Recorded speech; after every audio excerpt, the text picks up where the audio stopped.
How to fix Wi-Fi not showing on your Windows 10. So hello guys, welcome back to my YouTube channel. In this video I'll be showing you how you can easily fix this Windows Wi-Fi not showing issue on your Windows 10. So if you are using any Windows and if you encounter this such of failure or such error like this, as you can see I cannot see any Wi-Fi networks near me. What you can do is first thing, simply head over to your Wi-Fi just like this and simply click on network and settings from over here, and you will be redirected to this page where you can see the troubleshoot option, and simply click on it.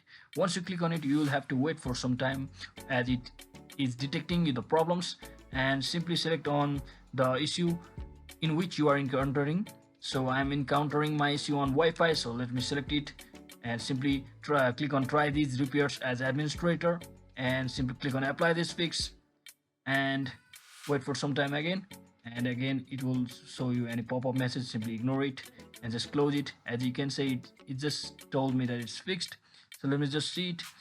If it still don't show it, if your option is not available right now for the Wi-Fi, what you can do is simply restart your PC, your system once. So let me just come back after I restart my PC, and after you restart your computer, simply head over to Wi-Fi section and once again, and you will be seeing all of your Wi-Fi networks around your surrounding. So hope this video was helpful. If it was, don't forget to like and subscribe to the channel. See you on the next one.